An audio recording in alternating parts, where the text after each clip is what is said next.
લીંબાદ police સ્ટેશનમાં સન 2019માં ₹1,51,000ની ઘરફોડ ચોરીના ગુનામાં છેલ્લા 5 વર્ષથી નાસ્તા ફરતા આરોપીને પકડી પાડતી સુરત શહેર લીંબાદ પોલીસ ઇન્સ્પેક્ટર એસબી પટેરિયા સાહેબનાઓની સીધી દેખરેખ તથા સૂચના મુજબ તથા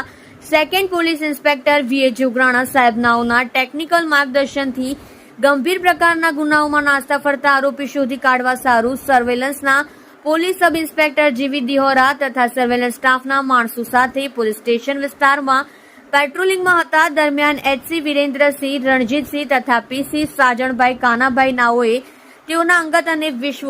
વિશ્વાસુ બાતમીદાર મારફતે સંયુક્ત બાતમી હકીકત મળેલ કે ચોરીના ગુનામાં છેલ્લા 5 વર્ષથી નાસ્તા ફરતા આરોપી આમિર ઉર્ફે સુલતાન મંસૂરી હોલ પાસે આવનાર છે. જે બાતમી આધારે ટેકનિકલ વર્કઆઉટ કરી આરોપીને પકડી પાડેલ છે. જે મજકૂર આરોપીની પૂછપરછ કરતા તેણે જણાવેલ કે ગઈકાલ તારીખ 2/3/2019ના રોજ સદર આરોપી તથા તેમના સાગરીતોએ સાથે મળી લીંબાયત સંજયનગર શ્રીરામ ચોક પાસે ઘર નંબર 95માં દિવાલ સાથે લગાવેલ બાંબુને પકડી પહેલા માળે જઈ સદર મકાનમાંથી ₹1 લાખ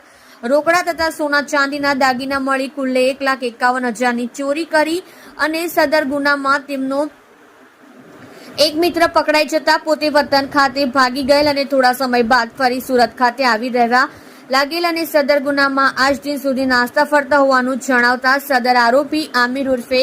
સુલતાન હૈદર અલી શેખ, ઉંમર વર્ષ 24, રહેઠાણ પ્લોટ નંબર 38, રૂમ નંબર 2, અલ્લાહ રખા મંસૂરીના મકાનમાં ભાડેથી રામનગર મંસૂરી હોલ લીંબાયત સુરત વિરુદ્ધ કાયદેસરની કાર્યવાહી કરવા કરેલ છે.